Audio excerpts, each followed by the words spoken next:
Muy bien, pues en esta mañana, acabando el mensaje, me voy a tener que salir rapidísimo. Ya no vamos a poder saludar a mucha gente porque nuestro avión se va a las 3 de la tarde. Así tenemos que estar mi hijo y yo a la 1 de la tarde en el aeropuerto. Así que bye de una vez a todos.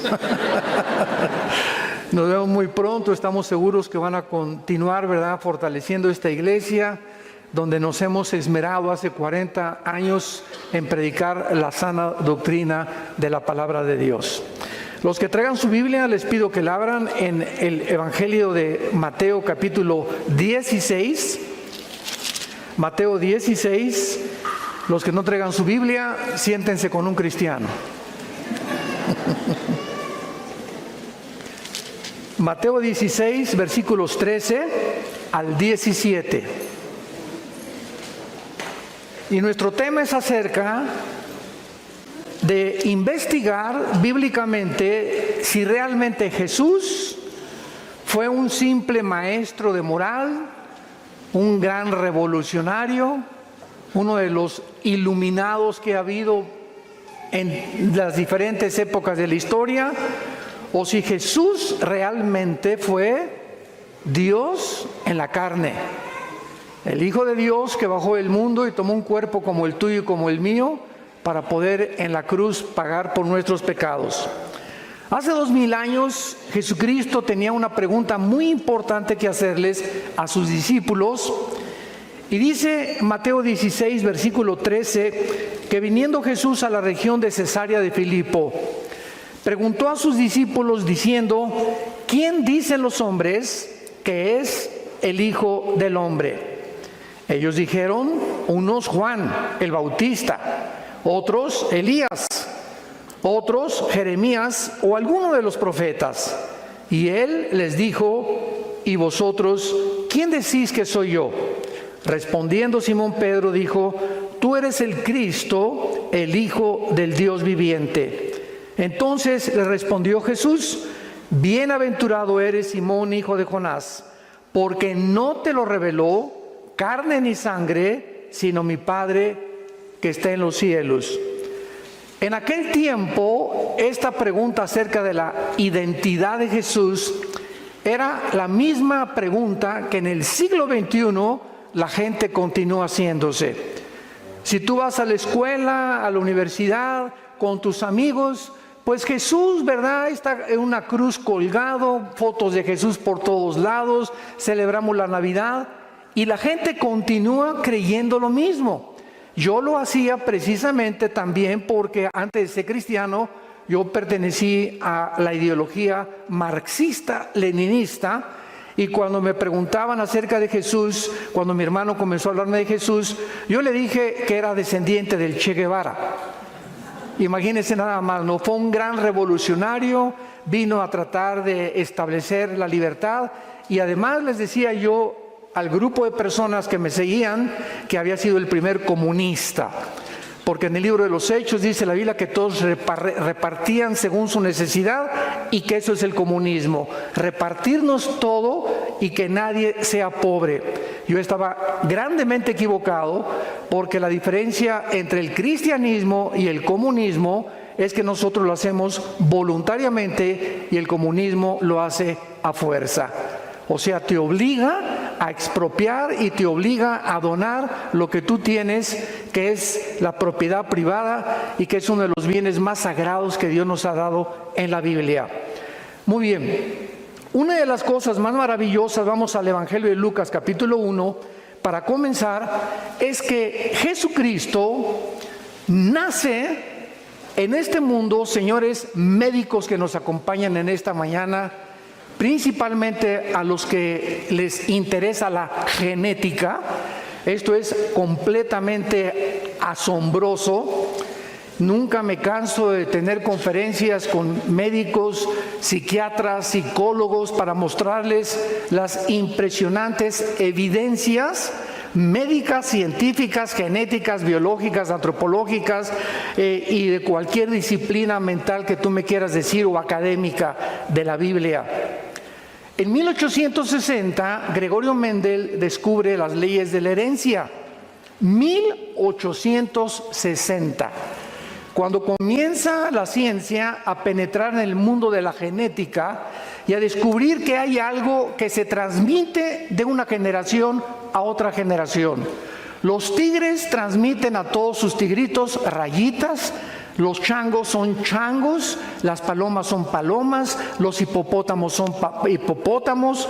Si siembras una semilla de uva, no crece naranja ni crece chabacano, crece uva, porque todas las semillas y todo lo que existe tiene lo que se descubrió un siglo después de Gregorio Mendel, hasta 1954.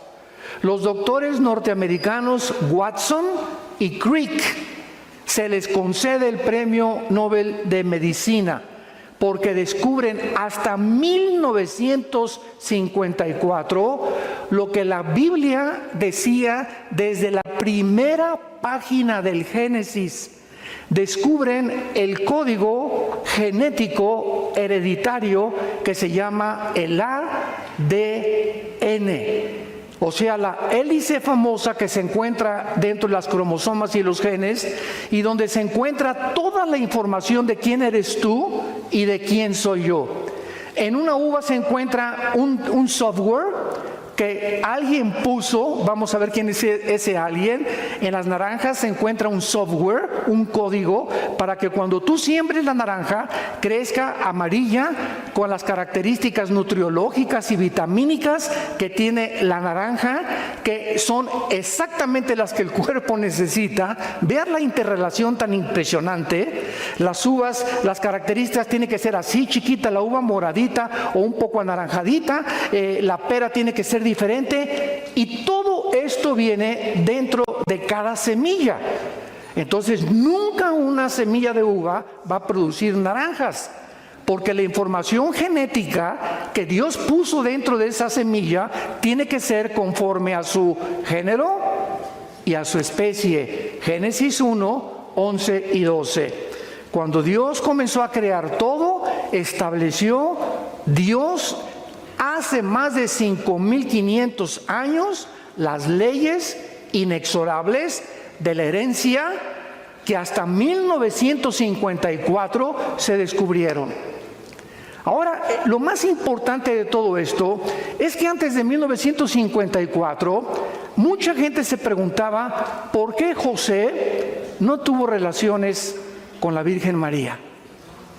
¿Por qué Cristo no podía nacer como tú y como yo nacemos? Esto es increíble, porque vemos aquí en el Evangelio de Lucas, el que vamos a continuación a leer, la forma como Cristo es introducido al mundo diferente a como tú y yo nacimos.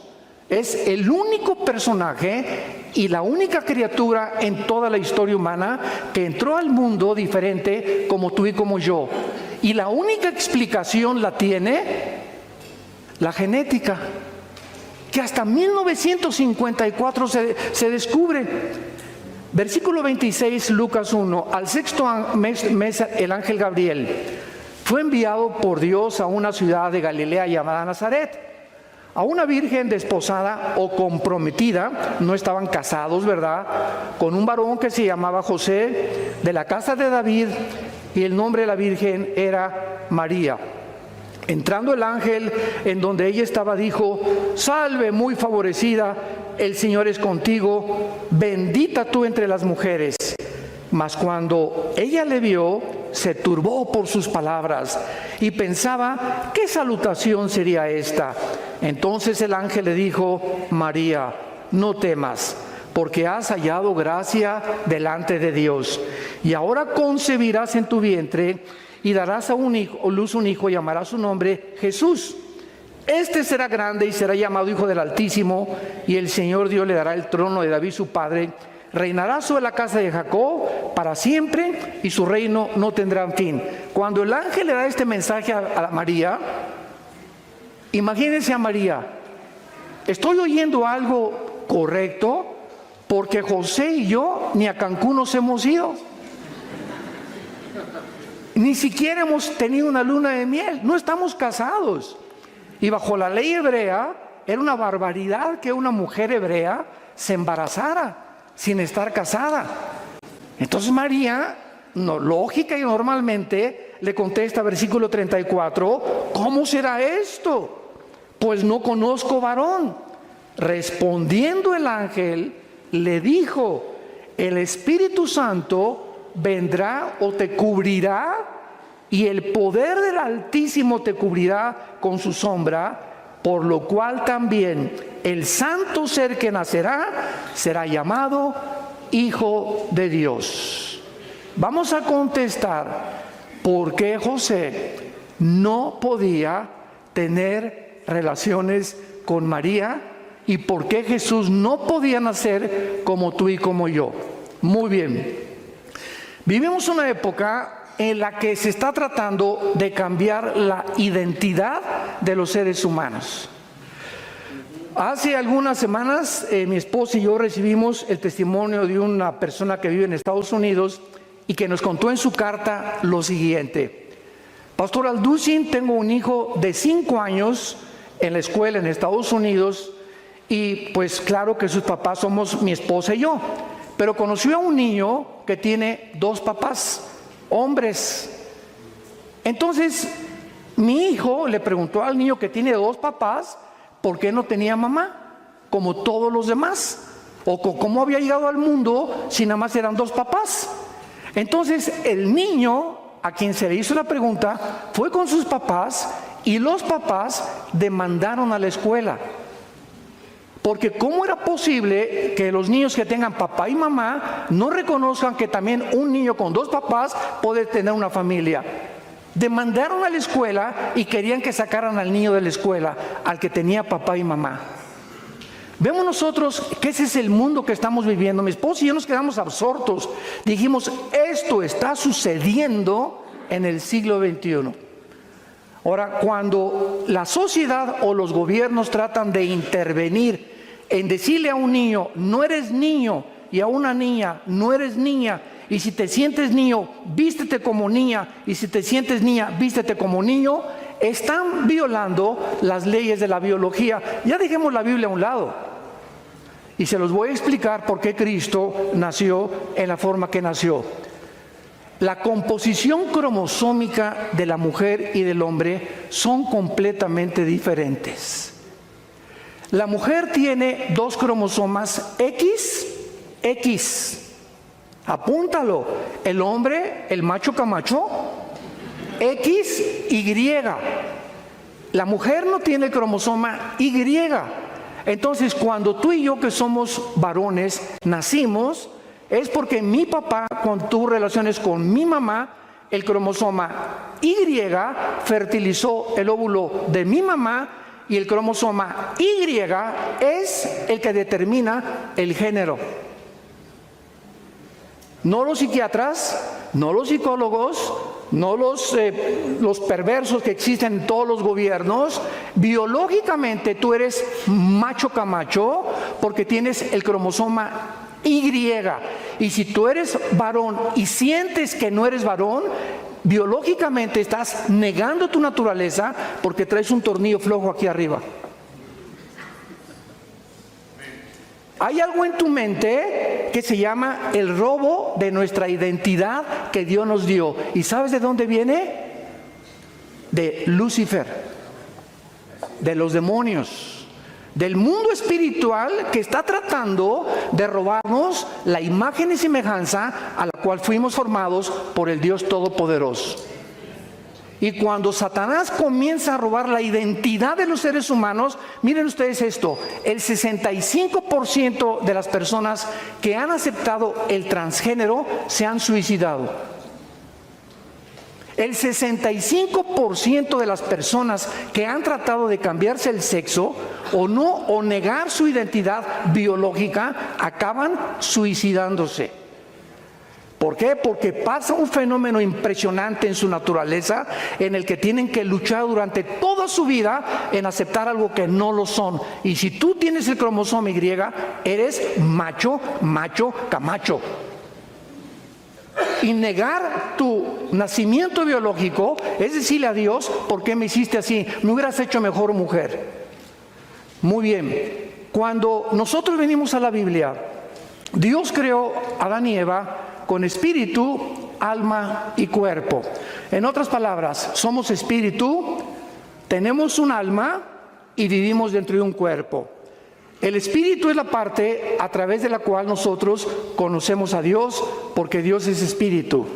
Entonces, a través del espíritu lo conocemos, lo adoramos y lo servimos. El alma es el centro de los sentimientos, la voluntad, el intelecto y las emociones. Es la mente. El cuerpo simplemente es el envase donde el alma y el espíritu viven dentro. Por eso el cuerpo, ¿verdad? Vamos a morir, te creman o te cabes en la panza un tiburón. A los primeros cristianos los quemaron vivos en las antorchas. No importa, dijo Cristo en Mateo 10, lo que a tu cuerpo le hagan. Preocúpate mientras estás vivo el destino de tu alma. Entonces, cuando el ser humano se rebela contra Dios, nos separamos. La palabra muerte en la Biblia no significa, apúntalo, cesar de existir. No significa cesar de existir, significa separación, nada más.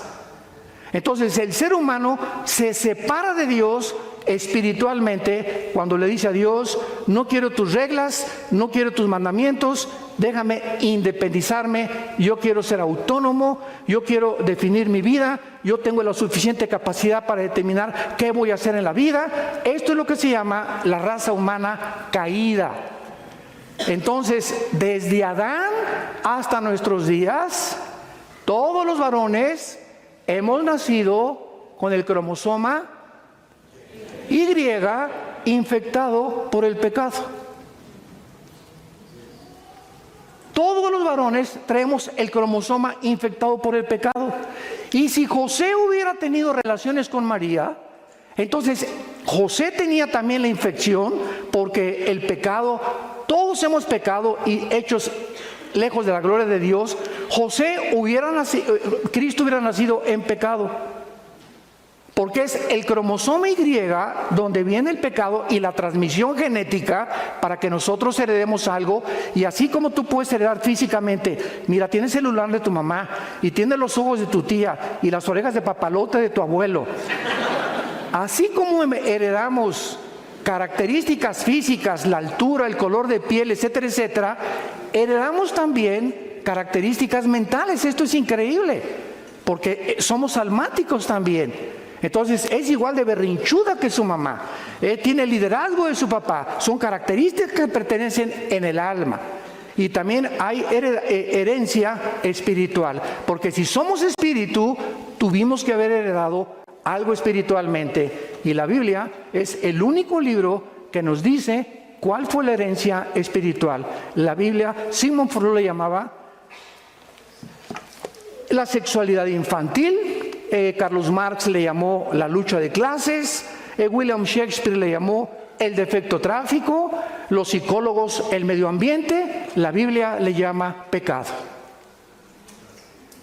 El pecado, que significa habernos desviado de la voluntad de Dios. Nacemos con la tendencia chuecos.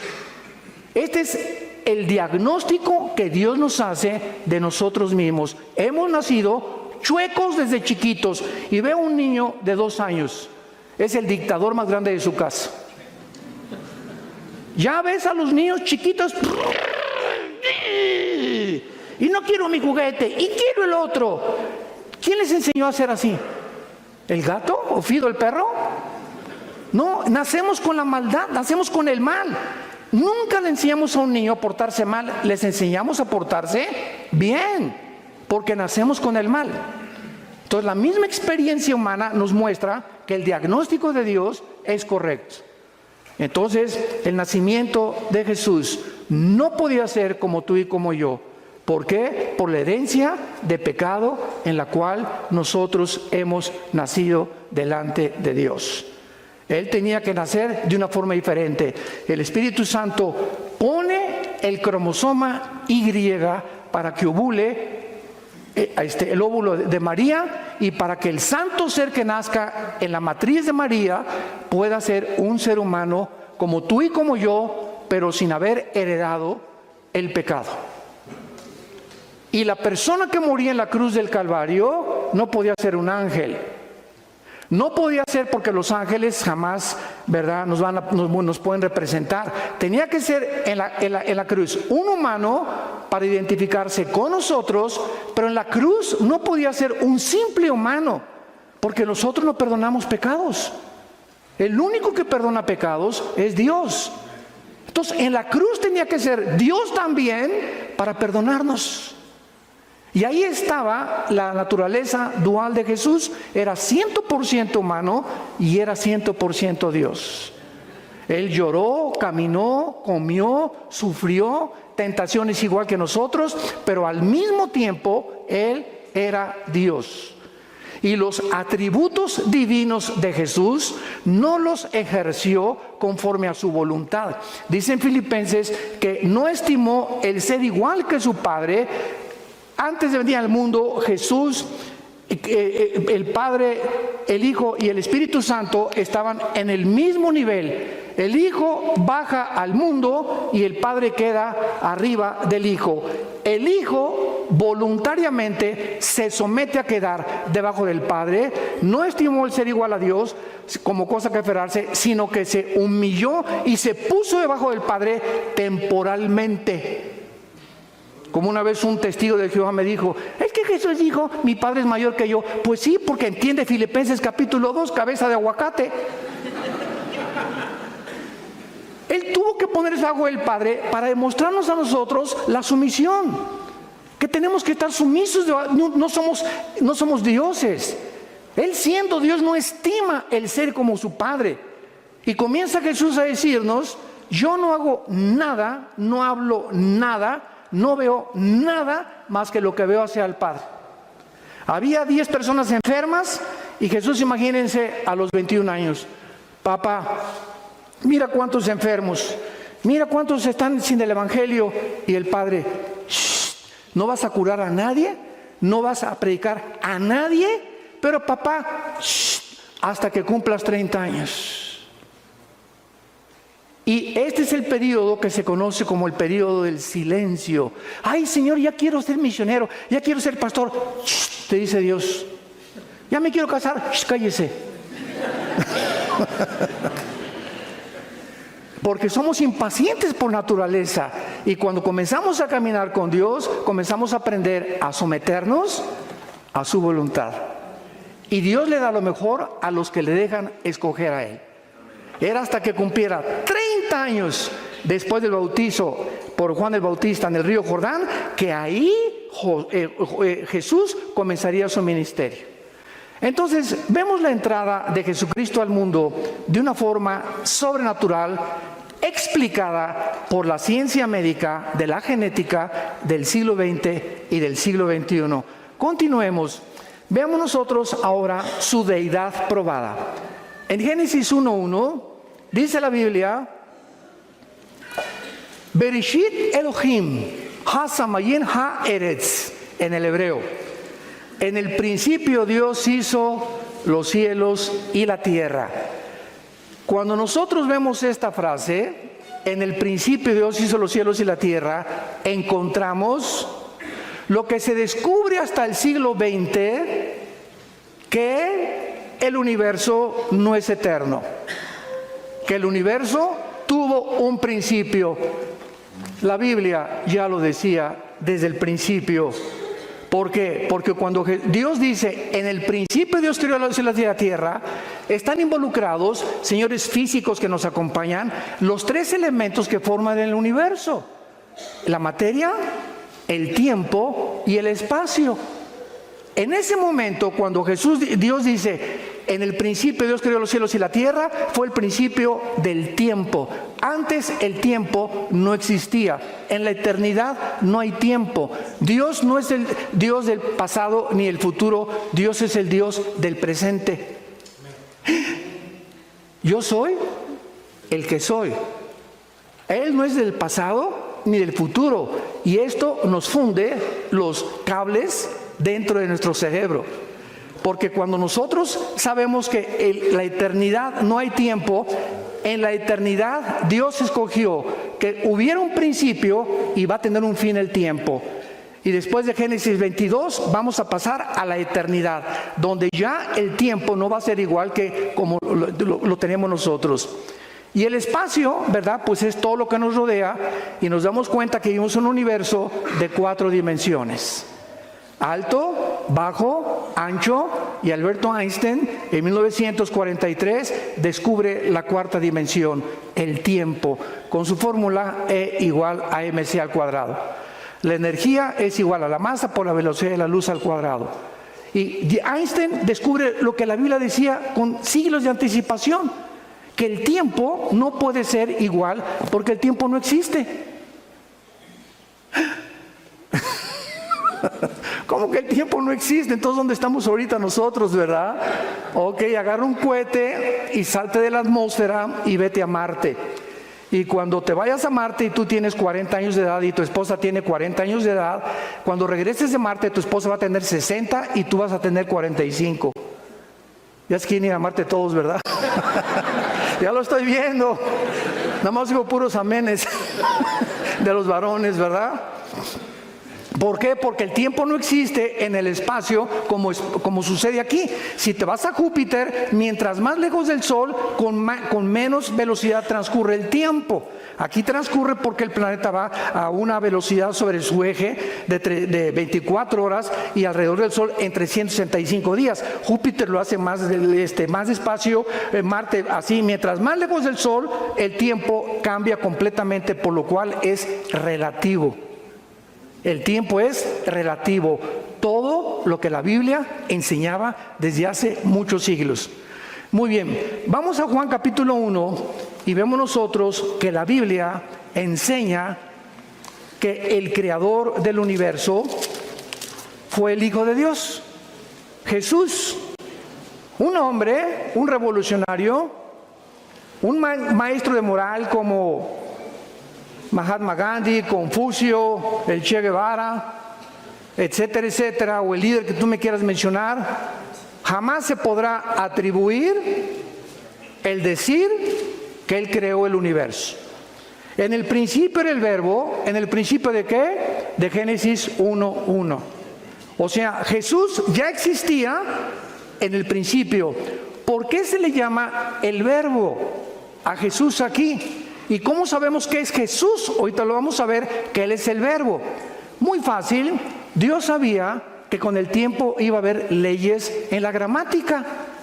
Yo me acuerdo, desde primaria me enseñaron que una oración tiene sujeto, verbo y predicado. El sujeto es el principal de la oración, el verbo indica la acción y el predicado es el resto de la oración. En el principio Jesús fue el que puso, Él era el verbo, el que puso la acción de Dios. ¿Me va siguiendo? Más te vale. Y el verbo, y Jesús era con Dios y el verbo era Dios. Todas las cosas por Jesús, por Él fueron hechas, y sin Él nada de lo que ha sido hecho fue hecho. Versículo 9, aquella luz verdadera que alumbra a todo hombre, venía a este mundo. En el mundo estaba y el mundo por Él fue hecho. La Biblia dice en los evangelios que Jesús fue el que hizo el universo. Un momentito, pero ¿qué diferencia hay entre el Padre y el Hijo y el Espíritu Santo? ¿Cómo está eso de la Trinidad y que el Hijo es el Padre, etcétera, etcétera? Lo que sabemos, dice en 1 Corintios 8, no lo sabemos como lo deberíamos de saber. Y se los voy a demostrar físicamente también, con las leyes de la física. Miren, qué fácil está esto, para enseñarles la Trinidad, que es nada más un ejemplo, no podríamos profundizar mucho más. Yo voy a poner aquí una barrera que divida este salón y voy a lanzar un rayo de luz, y este va a ser un prisma, que atraviese el prisma y todos ustedes van a ver, ¿qué cosa? Un rayo de luz blanca, ¿correcto?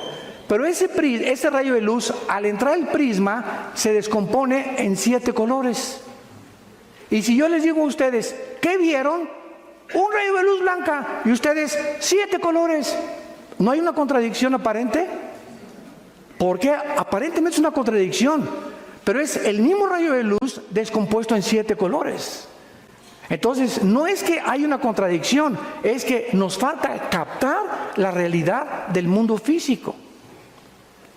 Vamos a tener otro ejemplo. Tomamos el agua. ¿Cuál es la composición de los elementos químicos del agua? H2O. 2 átomos de hidrógeno por 1 de oxígeno. Muy bien, el agua, esa es su fórmula química. Cuando es agua líquida, ¿es H2? Cuando es hielo y cuando es vapor. O sea, el H2O puede tener 3 formas, pero la esencia es la misma. A Dios le ha agradado manifestarse en 3 personas, pero es un solo Dios. Vamos con los cocineros. El huevo. ¿Qué es el huevo? Cáscara, clara y yema. Dame un huevo y te doy la yema. ¿Es el huevo? Es parte del huevo. Porque el huevo es cáscara, clara y yema. Si te doy la clara es huevo, es parte del huevo. Entonces, ese mismo huevo está formado de 3 cosas, pero se le llama un huevo. No se le llaman 3 huevos. Y Jesús dice que el matrimonio no somos 2, sino 1. Oye, espérame, pero si ella es del sexo opuesto y yo soy macho camacho, ¿cómo que somos 1? Así es, mantienen su individualidad aquí abajo en la tierra, pero delante del Padre el matrimonio es una sola carne. ¿Por qué? Porque somos una unidad desde la perspectiva espiritual. Aquí abajo nos dividimos en 2, los 2 somos espíritu en diferentes cuerpos, nada más. Mi esposa es espíritu, yo soy espíritu. Dios le agradó darle a mi esposa un cuerpo diferente a mi cuerpo, pero ante Él somos uno. ¿Y qué dijo qué dijo Cristo en Juan 17? Te pido, Señor, que toda la iglesia sean uno.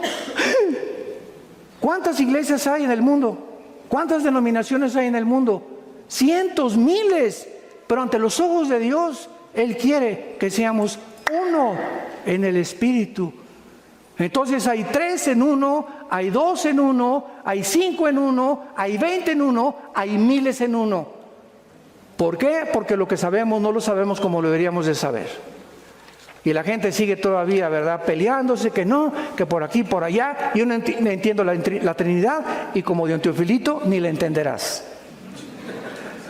Veamos nosotros que la Biblia nos enseña que no solamente Jesús es el Creador, sino que también nos enseña un fenómeno de la física, inexplicable por la física, aplicado y explicado por la Biblia.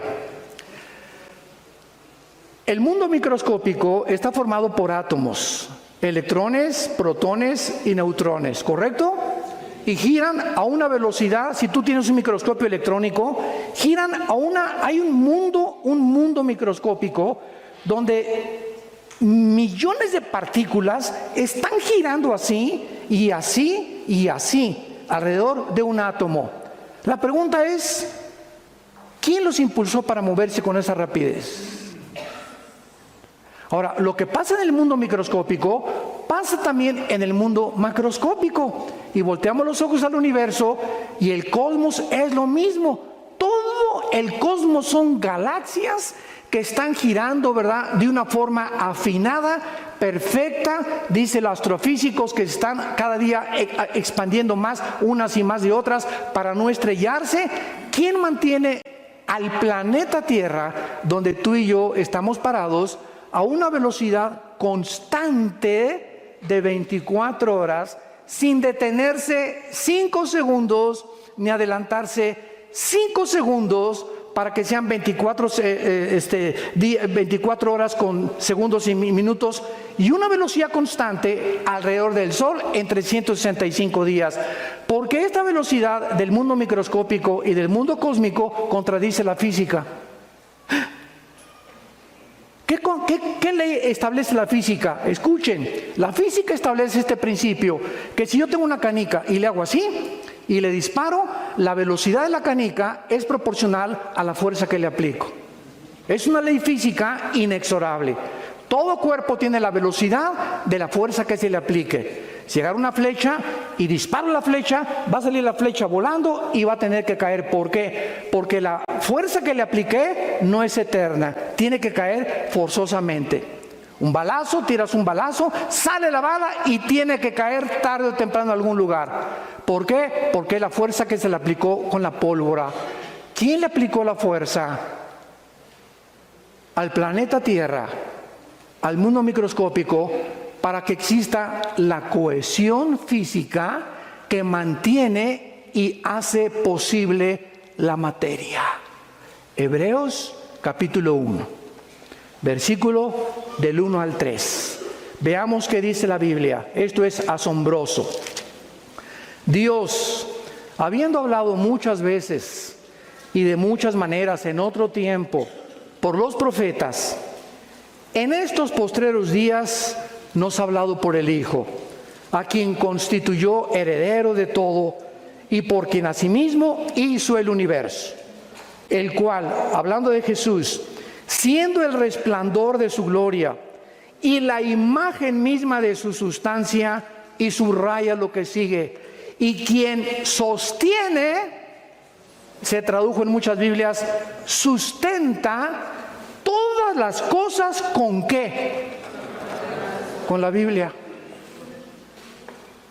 Con la palabra de Dios, Jesús mantiene la materia, la cohesión del mundo microscópico, la cohesión del mundo macroscópico. Es el poder de Jesús. Ese hombre que se hincó a lavarnos los pies, que abrió sus manos y no se defendió y como una oveja fue entregado en medio de estos trasquiladores. Él. Ahora voy a retroceder un poco más. Esto les va a volar completamente todos los fusibles. Dios comenzó en esta tierra en un esperma. Dios se metió a un esperma porque así fue como nació en el vientre de María. Dios entró a un esperma cuando el cromosoma Y ovula el óvulo de María, se forma un cigote de 46 cromosomas. 23 cromosomas heredé de mi papá, 23 cromosomas heredamos de nuestra mamá. Cuando se juntan, somos un cigote de 46 cromosomas, y ahí, dice el Salmo 139, en el estado embrionario es cuando comienza la vida. Ningún médico te puede decir cuándo comienza la vida, porque ningún médico, por más laureado y los doctorados que tenga en medicina, se puede atrever a decir, porque solo Dios sabe cuándo comienza la vida. Y de acuerdo a la Biblia, comienza en el estado embrionario. Ahí ya somos seres humanos. Ahí estaba Jesús, en estado embrionario. Así vino al mundo, de la forma microscópica. El creador del universo se reduce a casi la nada y comienza del esperma a ser un cigote, un feto, nace un niño, crece y muere por nosotros. A los 3 días vence toda la muerte para demostrarnos quién es Dios, porque nos ama, porque dio su vida y para que sigamos sus pisadas. La grandeza está en servir, en vivir para los demás y en humillarnos delante de Dios. Ahí está el secreto de la felicidad. Él es Jesús, el que sustenta todas las cosas. El Che Guevara no sostenía ni la canasta de huevos de su mamá. En tercer lugar, Jesús dijo que el que le conozca a Él, le conoce a Dios. ¿Quién ha dicho eso en la historia? Vayamos a Juan capítulo 14. Me acuerdo que en 1993, tu padrino, el Dalai Lama,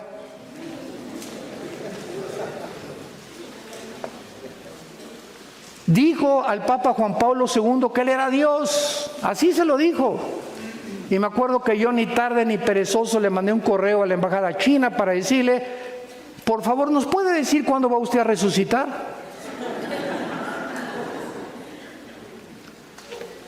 Cuando yo vine a la Biblia y mi hermano Alejandro me dio a Cristo, le vuelvo a repetir, yo soy un adicto a la lectura desde los 12 años, siempre me ha gustado, me encanta, yo no puedo estar sin leer, por lo menos 2, 3 libros al mes leo, mínimo, soy un adicto a la lectura. Y cuando yo leí la vida de la Mahatma Gandhi, la vida de Mahoma, la vida de Confucio, la vida de todos los líderes de Che Guevara, la dialéctica materialista, la ideología, el socialismo, las ideologías, las filosofías, yo a los 22, 23 años de edad estaba lleno así de conocimientos de por aquí, por allá, y al mismo tiempo intenté 3 veces quitarme la vida. Me sentía con un vacío impresionante, ya no sabía qué cosa, hasta que comenzaron a hablarme, mi hermano me habló por primera vez y comencé a leer, y lo que me trajo a Jesús es cuando yo leí Juan 14. Cuando yo leí estas palabras, hagan de cuenta que salía como fuego, así entraba mi alma, la búsqueda tan existencial que traía, ¿a quién le dedico mi vida? ¿Para qué nací? La vida es tan corta, ¿a quién se la puedo dedicar? Y cuando leo Juan 14, me acuerdo que caí de rodillas, casi llorando. Y comencé a hacerme las siguientes preguntas. Leamos lo primero. Jesús les dijo antes de morir, esto es un día antes de morir. Antes de morir Jesús les dijo a los discípulos, no se turbe su corazón. Lo primero que les dijo es, no estén estresados. Nunca, nunca, nunca, nunca. No importa lo que pasa en el mundo. Que salió el presidente que el petróleo cayó, que el peso cayó, que la bolsa, que por aquí, por allá. No hagamos caso de nada absolutamente. Mantén dentro de ti la paz de Dios. Todo está bajo control. Soy su hijo, soy tu hija, Señor. Yo no puedo convertir a mis hijos, no puedo convertir a mi esposa, no puedo convertir a las ovejas. Yo no puedo hacer que el dinero me llegue. Señor, tú estás al control de todo. Yo quiero vivir en paz. Mi hija se fue y está en las drogas y se fue a la prostitución. Hermano, por favor, ore por mí. Mire, doña Chencha, primero usted se aplaca y se tranquiliza, porque en el estado en que usted viene a pedirme orar por su hija, me está hablando que usted no cree en Dios. Porque en ese estado se manifiesta la incredulidad. Dice la Biblia, estamos en apuros, pero nunca desesperados. Nunca lleguemos a la desesperación ni a la angustia de ¿y ahora qué hago? ¿Cómo que qué haces? ¿Quién es tu Dios? ¿Quién es el Dios que murió en la cruz por ti? Salte corriendo a tu jardín y ve a los pajaritos. ¿Qué tienen los pajaritos?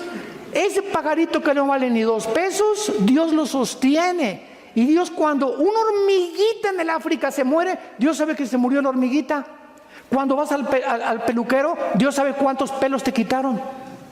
Cuando Dios ve el mundo microscópico, sabe cuántas bacterias murieron, sabe cuántos microbios. El conocimiento y la omnisciencia de Dios trasciende nuestra capacidad de pensamiento. Él es Dios. Y tenemos una limitación impresionante para poder pensar. Entonces tenemos que pensar de Él como algo grande que nunca nos va a dejar y nunca nos va a abandonar. No se turbe su corazón. Si ustedes creen en Dios, crean también en mí. Jesús dice, el que cree en Dios, cree en mí, porque yo soy Dios. En la casa de mi Padre muchas moradas hay, y si no fuera así, yo os lo hubiera dicho. Voy a preparar lugar para ustedes. Dios nos está esperando en el cielo. Ya viene por nosotros pronto. Todo esto ya, Querétaro se va a acabar ya. Todo se va a acabar ya en este mundo, ya aflicción, enfermedades, todo. Vamos de paso, somos peregrinos, estamos rumbo a otra vida, estamos de visita, no somos ciudadanos de este planeta. Aunque estamos físicamente en el mundo, no pertenecemos a este mundo. Somos de Él nos compró. Y su plan es desde antes de la fundación del mundo, ya Él tenía el plan para nosotros. Y siempre para los cristianos, el futuro es lo mejor. Lo que viene es lo mejor para tu vida y para mi vida. Y mantén esta confirmación y esta seguridad. Sí, si quieres aplaudir, no estás seco como un higo, apláudelo, ¿verdad? Ahora vean. Y dice el versículo 3, y si me fuere y os prepararé el lugar, vendré otra vez. Es una promesa de Dios, Dios te está diciendo que Él viene por nosotros otra vez. Y dice, y os tomaré a mí mismo. Aquí está el arrebatamiento de la iglesia, porque es la palabra paralambano en el griego, que significa ser sacados, o es similar a la palabra arpazo en el griego de 1 Tesalonicenses 4. Los tomaré para que donde yo estoy, ustedes también. Y saben a dónde voy y saben el camino. Le dijo Tomás, el escéptico de todos los apóstoles, discípulos: Señor, no sabemos a dónde vas. Después de tanto tiempo, imagínense, ¿no? ¿Cómo podemos saber el camino? Cuando yo leí esto, fue cuando yo caí de rodillas. Y Jesús dijo, yo soy el camino. No dijo, yo soy un camino de muchos que hay. Yo soy el camino. En otras palabras, si el camino que tú tienes en tu vida no es Jesús, estás en un camino que conduce a la muerte. Porque hay caminos que parecen derechos y tú parece que estás bien, pero si no es Jesús el que va delante de ti, vas en un camino equivocado. Y escúchame, tarde o temprano te vas a arrepentir. Porque Él es el camino. Y no hay más que dos caminos, más que uno. No hay dos ni tres. Él es radical como Él lo está diciendo. Yo soy el único camino. Y si no me estás siguiendo, estás en un camino equivocado. Vas a los arrecifes, tu barco va a naufragar. Porque no traes vela. Yo soy el capitán. Y si no soy tu capitán, tu barco no va a llegar a su destino. Yo soy el camino, yo soy la verdad. La verdad. ¿Saben por qué existe la filosofía? Porque la filosofía es la búsqueda de la verdad. Sócrates, Demóstenes, todos los discípulos, los epicúreos, los estoicos de Zenón en los tiempos de Pablo, en Atenas buscaban la verdad y la siguen buscando. Yo cuando estuve en la Facultad de Filosofía en la UNAM, les hice esta pregunta a los estudiantes de filosofía. ¿Hay alguien de ustedes? ¿Son estudiantes de filosofía, verdad? Sí, pues claro, pues aquí estamos. Dice Facultad de Filosofía, ¿o no dice eso? Bueno, ok. ¿Cuál de ustedes sabe o cómo pueden definirme qué es la verdad? No hubo un solo estudiante que se atreviera a decirme qué es la verdad. Pues la verdad, uno salió, mire, le voy a decir, me dijo este estudiante, era de los más adelantados. Mire, vivimos un mundo, doctor Alducin, donde la verdad la tiene cada quien. Así me contestó. Por ejemplo, me dice, lo que usted ahorita para usted es verdad, para mí no lo es.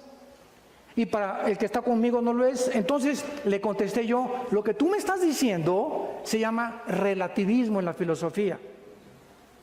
Entonces, tú estás confesando que no existe una verdad absoluta. Y me dijo, exactamente. Y le levanté la Biblia. Y le dije, Jesús es la verdad absoluta. Y se quedó así. Y me dice, demuéstremelo. Y le digo, para que sea verdad, la palabra en el griego y en el hebreo para verdad, ¿sabe lo que significa? Lo que no tiene cambio. Lo que no está sujeto a cambiar. Y todo en el mundo que vivimos desde hace 6,000 años en este planeta, todo está cambiando las verdades de la ciencia. Un ejemplo, hace 3 años, Plutón estaba en los libros de astronomía. Y hace 1 año compré un libro de astronomía en una biblioteca ahí en Dallas, Texas, y pues los astrónomos dicen que no, que Plutón no reúne las características para ser planeta. Y lo borraron de un pincelazo a Plutón de la astronomía. Imagínense nada más, ahora resulta que me enseñaron mal. Y así pasa con la ciencia. ¿Por qué? Porque no somos dioses. No hay nada que pueda permanecer estable ni equilibrado si no es Dios. Entonces, cuando Jesús dice yo soy la verdad, está diciendo yo soy la única entidad espiritual en el universo que no estoy sujeto a ningún cambio. Yo soy el mismo ayer, hoy y por los siglos.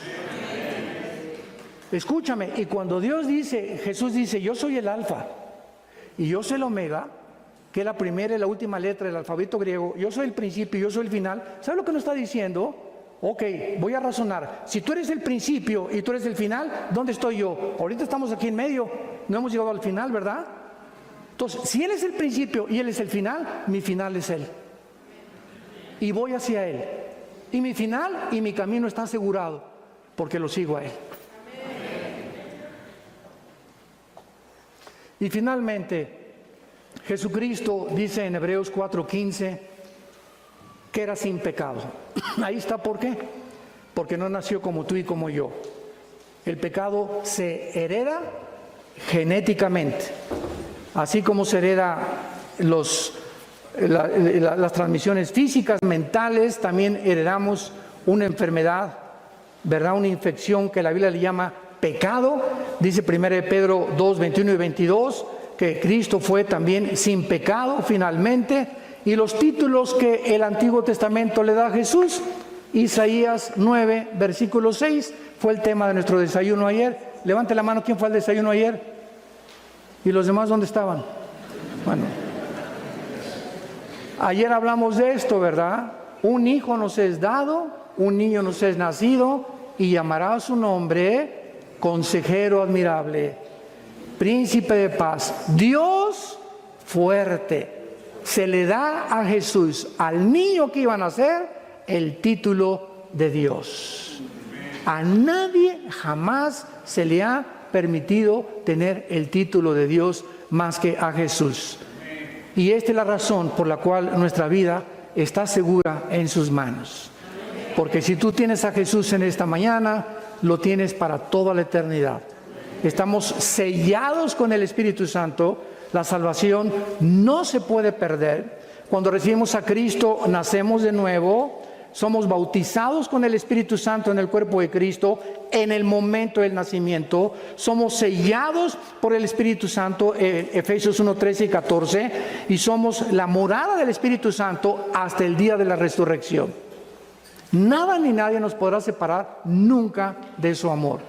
¿No quisieras tú en esta mañana venir a la cruz e hincarte en tu corazón y decirle a este hombre, el creador y el sustentador del universo, que sí es hombre como tú y como yo, para que podamos entender en dónde se encuentra el secreto de la felicidad, la vida eterna y lo que Él nos vino a ofrecer?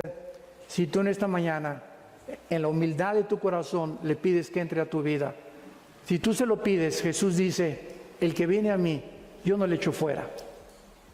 He aquí estoy a la puerta. Ahorita estás oyendo esto. Alguien te está tocando a la puerta de tu corazón. Él no va a entrar, Él es un caballero. Tú tienes que abrirle tu corazón. Si alguien abre su puerta, entraré a Él. Dice Apocalipsis 3:20, y mi Padre y yo cenaremos contigo y haremos banquete contigo. Ven a Jesús. Él te está esperando desde hace mucho tiempo. Y quiero decirles algo. Estoy seguro que en esta mañana hay alguno de ustedes que Dios le está hablando por última vez. ¿Serás tú? ¿Serás tú la persona a quien Dios le está hablando por última vez? Porque Él no te va a perseguir. Él no te va a forzar. No endurezcas tu corazón. Hoy es el día de tu decisión. Hoy tienes que determinar ya en tu vida a quién quieres seguir. ¿Quién es tu amo? ¿En qué camino te encuentras? Oremos. Padre, te damos gracias por tu palabra.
Gracias, Jesús, porque tú eres la resurrección y la vida. Y fue tu resurrección de entre los muertos lo que ha hecho la base del cristianismo. El cristianismo no está fundado en dogmas, liturgias, ceremonias, sacrificios. El cristianismo tiene una sola base, que Jesús, su fundador, volvió a vivir. Nadie en la historia ha resucitado y nos ha dicho, con pruebas documentadas históricamente, que Él es la vida eterna, que Él es el Hijo de Dios que nos vino a dar vida, no bajó del cielo a traernos otra más de las miles de religiones que existen. El cristianismo no es una religión, es una relación personal, viva, dinámica, orgánica, con alguien que vive, se llama Jesús. El quien está en esta mañana tocando a tu corazón. ¿Le quisieras abrir? Si le quieres abrir tu corazón, dile con todas tus fuerzas estas palabras. Señor Jesús, te pido que me perdones mis pecados. Me arrepiento con todo mi corazón de mi vida pasada. Creo que en esa cruz con tu sangre pagaste por ellos. Y como creo que a los 3 días volviste a vivir, te pido en este instante que entres a mi corazón como mi Señor y mi Salvador. Gracias porque la corta vida que me has dado ahora tendrá un sentido y propósito para vivirla. Vivirla para ti, Jesús, para conocerte, porque esta es la vida eterna, que te conozcamos a ti y a tu Padre que te envió en esta misión donde tú sacrificaste tu vida en mi lugar. Gracias por el Espíritu Santo que en este instante me está sellando, me está colocando, identificándome contigo en tu muerte y resurrección, y me está convirtiendo en una nueva criatura. Ahora soy tu hijo, ahora puedo llamarme tu hija, y nunca me dejarás y nunca me abandonarás. Te bendigo por tan grande salvación, en el nombre de Jesús.